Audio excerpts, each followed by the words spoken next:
허츠호테로 기록된 진목공에 대하여 알아보도록 하겠습니다. 진나라의 시조는 비자 또는 영친으로도 불리는 사람으로 영씨의 조상인 백익은 우와 함께 홍수를 다스린 공적으로 당시 부족장이었던 순한테서 영이란 성을 받게 되며 순이 우에게 부족장을 선양하고 우도 돌아가면서 백익에게 부족장을 선양하지만 우의 아들 사기가 백익을 죽이고 부족장을 찬탈해버리며 하나라를 건국합니다. 이후 백익의 후손들은 상나라까지 귀족으로 생활하며 영내가 상주왕을 도와 주무왕과 싸우다 죽임을 당하는데 당시 용맹함으로 유명하여 악내라는 별명을 가지게 되며 주무왕이 상나라를 정복한 후 영내의 아들 영여방은 관노비로 전락하여 나중에 영씨중 일부 가문은 조씨로 바꾸며 나중에 영대락이란 사람이 신우의 딸과 혼인하여 견구라는 곳을 책봉받게 됩니다. 영대락의 아들 영비는 어렸을 때부터 말을 너무나도 잘 키웠는데 당시 견윤과 싸우기 위하여 훌륭한 말이 필요했던 서주 8대군주 주효왕 희피방이 영비 가문의 영성을 인정해주며 부용이란 아주 작은 자귀를 내리고 진이라는 곳을 내어주니 정식으로 제후로 인정되어 이때부터 비자라고 불리기도 하는데 기원전 858년 비자가 돌아간 후 그의 아들 영후가 자귀를 계승하지만 그의 손자인 영종이 견윤과의 전투 중에 전사하여 견구와 진지역까지 모두 빼앗겨 수많은 종족들이 몰살당합니다. 기원전 821년 서주 11대 군주 주선왕 희정이 영진종의 아들 진장공 영기에게 군사 7,000명을 내어주며 견윤과 싸우게 하는데 진장공이 대승을 거두어 견구와 진지역을 수복하는 데 성공하며 진장공의 큰아들인 영세부는 자신의 할아버지 영종의 복수를 하기 위하여 견윤과 끝까지 싸우겠다며 동생 영실전에게 자기까지 양보하나 기원전 776년 견윤에게 생포되며 1년 후에 석방되나 그 후에 기록이 없습니다. 기원전 778년 진장공이 돌아가자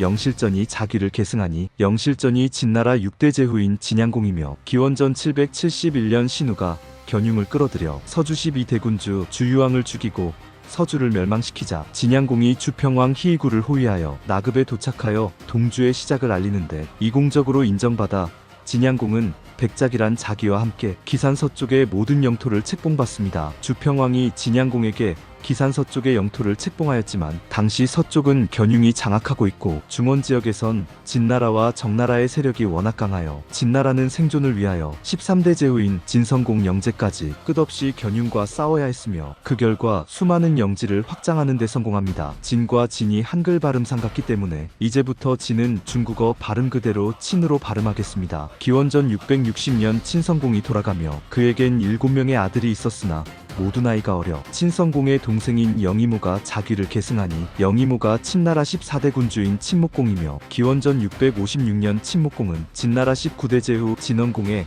딸 모키와 혼인하게 되며 이 때문에 자신을 보좌해줄 수 있는 최고의 책사인 백리에라는 유능한 인재를 얻게 됩니다. 백리에는 워낙 려나라의 대신이었으나 려나라가 진나라에 멸망당하여 노예로 전락하며 모키의 혼수품으로 친나라에 끌려오던 중 초나라로 도망가 소를 키우게 되는데 백리에가 유능한 사람이라는 것을 알게 된 친목공은 초나라에 후한 뇌물을 주어 백리에를 모셔오고 싶었지만 초나라 20대 군주인 초성왕 웅이가 의심할까 걱정되어 자신의 노예가 도망가 벌을 내리겠다고 속여 5장의 흑양피로 바꾸는 데 성공하니 나중에 백리에를 오고대부라고 부르기도 합니다. 친목공은 직접 백리에의 속박을 풀어주며 도움을 청하였지만 백리에는 자신은 패망한 나라의 대신이라 도움을 드릴 수 없다고 대답하는데 친목공은 려나라가 멸망한 것은 려나라 군주가 백리에를 중용하지 않았기 때문이지 백리에의 잘못이 아니라고 하며 3일 동안 백리에와 나라를 다스리는 방법에 대하여 이야기를 나눈 후 모든 국정을 백리에에게 맡기려 하였으나 백리에는 자신의 재능은 건숙이라는 사람에 비해 한참 부족하다며 거절합니다. 친목공이 건숙에 대해 묻자 백리에는 자신이 제나라의 신하가 되려 하였을 때 건숙은 공손무지가 제나라 14대 제후 제양공 강저하를 시해하고 군주로 자칭하였지만 공족들이 제후국에 남아있어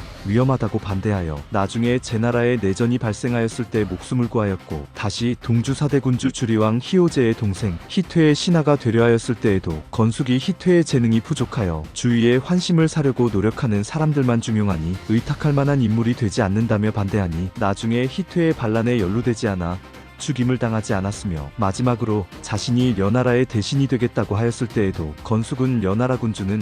작은 이익도 포기하지 못하는 소인배로 현명한 군주가 아니라며 반대하였지만 자신은 오랜 시간의 가난 때문에 려국에 남아있던 중 진나라가 괴국을 공격할 때 뇌물을 받은 려나라 군주가 순망치 안에 도리를 잇고 길을 빌려주어 려나라가 멸망당하고 자신은 노예가 되었다고 합니다. 진목공은 칩수라는 대신에게 상인분장을 하게 한 후 푸짐한 선물과 백리애의 편지를 가지고 송나라에 있는 건숙을 찾아가게 하는데, 백리애는 편지에서 자신이 려나라로 가지 말라는 건숙의 건의를 받아들이지 않아 노예로 전락하였으나 진목공의 총애를 받게 되었으니 함께 진목공을 보좌하려고 건숙을 추천하였으니 혹시 원하지 않으면 자신도 관직을 그만두고 함께 은둔 생활을 하겠다고 합니다. 편지를 읽은 건숙은 백리의 한 명으로 진목공을 도와 폐업을 이룰 수 있을 거라며 자신은 은둔 생활을 계속하겠다고 하니, 칩수는 건숙이 진나라에 가지 않으면 백리애가 관직을 버리고 건숙과 은둔 생활을 한다고 하였으니 자신도 진나라로 돌아가지 않고 건숙과 함께 은둔 생활을 하겠다고 합니다. 한참 고민하던 건숙은 백리애가 겨우 현명한 군주를 만났으니 자신도 백리애를 도우러 진나라로 향하겠다며 칩수가 가져온 선물을 이웃들에게 나누어 준 후 진나라로 향하며, 진목공이 치국 방법에 대하여 물어보자 건숙은 진나라 백성들이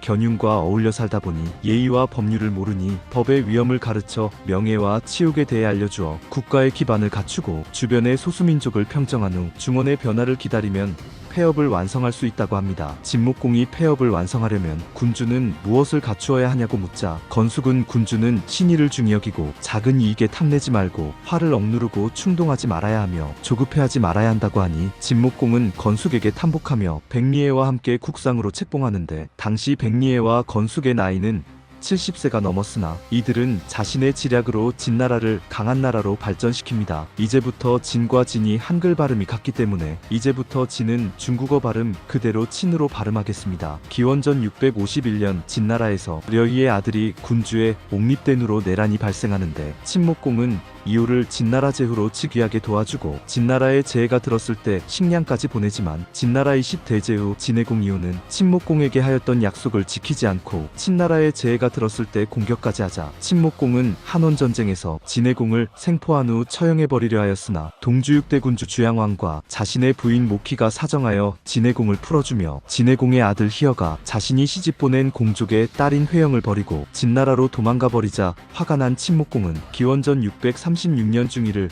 진나라로 호송하여 진나라 21대제 후 진문공으로 옹립합니다. 그러나 진문공이 주양왕을 도와 희대의 반란을 제압하고 초나라와의 전쟁에서도 대승을 거둔 후 기원전 632년 천토의 맹약을 통하여 제환공에 이어 두 번째 패주가 되어버려 친목공이 바래왔던 패주의 꿈은 잠시 멈추게 되는데, 진문공의 패주가 되는 과정이 궁금하신 분들은 진나라 편을 감상하시면 감사하겠습니다. 기원전 630년 진문공이 초나라의 북진을 막는다는 명분으로 친목공과 연합하여 정나라를 포위해버리자 정나라 10대제 후 정문공 희첩은 수많은 보물을 내어주며 회군해줄 것을 청하나, 진문공은 자신이 방랑 생활을 하던 중 정나라에 도착하였을 때 자신을 죽이라고 건의하였던 정문공의 동생 숙담을 내주어야 회군하겠다고 하자 정문공은 자신의 동생이자 충신인 숙담을 내어주는 것에 고민하게 되며, 숙담은 자신을 희생하여 정나라를 구할 수 있다면 그렇게 하겠다며 자결해버려 정문공이 숙담의 시체를 진문공에게 보여주나 진문공은 정문공까지 처벌해야 한다며 약속을 지키지 않으니 일지호라는 대신은 정문공을 설득하여 독지무라는 대신을 파견하여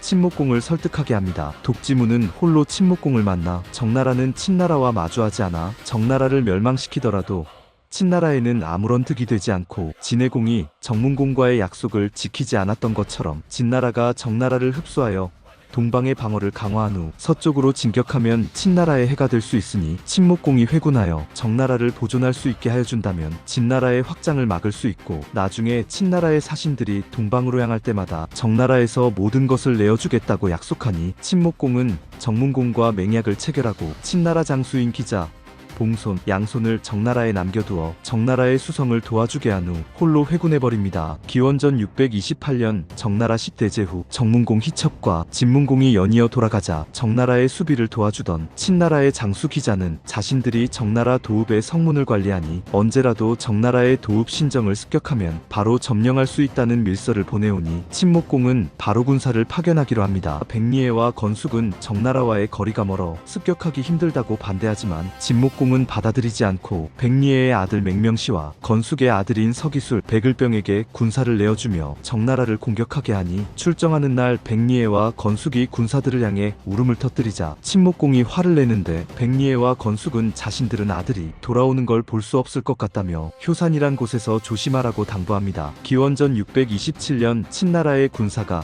정나라에 도착할 즈음 소를 팔기 위하여 주나라로 향하던 현고라는 상인과 마주치게 되는데, 현고는 자신을 해칠까 두려워 정나라 11대 제후 정목공 희란이 진나라의 군사들이 오고 있다는 것을 알고 위로하기 위하여 소까지 보냈다며, 자신이 가지고 있던 12마리의 소를 모두 내어주니 친나라 장수들은 기습이 발각되어 정나라를 함락시킬 수 없다고 판단하여 주변에 있던 활나라를 멸망해버립니다. 이때 진나라 22대제후인 진양공 희화는 자기를 계승한 지 얼마 안 되어 진문공의 시체조차 제대로 안치하지 못하였는데, 친나라가 자신의 동족인 활나라까지 멸망해버리자 대노하며 효산으로 진격하여 돌아가는 친나라 군사들의 길목을 가로막고 공격해버리자, 기습을 받은 친나라 군사는 거의 전멸당하여 맹명시, 서기술백을병까지 모두 생포되는데, 진양공의 어머니이자 친목공의 딸이었던 회영은 진양공을 찾아가 친목공이 평소에 맹명시, 서기술백을병을 싫어하였으니 차라리 친나라에 돌려보내 친목공에 처벌받게 하라고 회유하니, 진양공이 받아들여 이들을 석방하며 친목공은 상복을 입고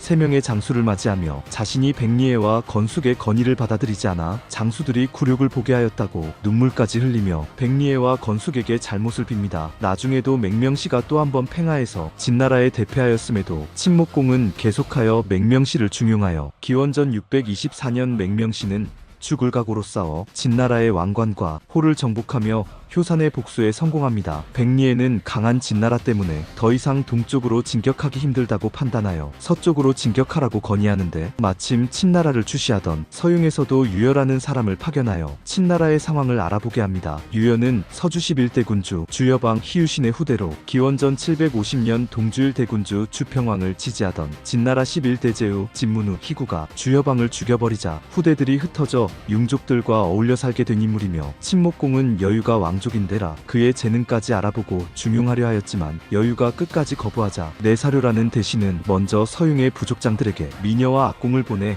그들이 향락에 빠져 국정을 돌보지 못하게 한 후 끝으로 여유를 극진하게 접대하여 서용에 돌아가는 기일을 최대한 늦추게 하여 서용에서 여유의 충심을 의심하게 하라고 건의합니다. 친목공이 내사료의 계책대로 한 결과 여유가 서용에 돌아간 후 향락에 빠져 정사를 돌보지 않는 부족장에게 낙심하고, 서용의 부족장은 오랫동안 진나라에 머문 여유를 의심하기 시작하니 자신이 입지가 좁아졌다고 판단한 여유는 친목공에게 돌아와 서용을 정복할 수 있는 방법을 알려주며, 기원전 623년 친목공은 여유의 계략대로 서융 12개 나라를 공격하여 대승을 거두며 서쪽으로 천여리의 영토를 확장하니, 당시 홀로 강해지는 진나라를 견제하려 하였던 동주 6대 군주 주양왕 희정은 친목공에게 정벌을 의미하는 금북을 선물로 내어주며 패주로 인정하는데, 여기에서 친목공의 패주는 제환공과 진문공처럼 주왕실에서 인정받은 중원의 패주가 아닌 서방지역의 패주임을 알려드립니다. 다른 중요한 점은 친나라는 진양공부터 진목공까지 백작의 나라였다는 것인데, 그 전에 친장공, 친양공은 공작이 아니라 나중에 친나라 제후들이 추봉한 것입니다. 기원전 621년 친목공이 돌아갈 때 순장당한 사람만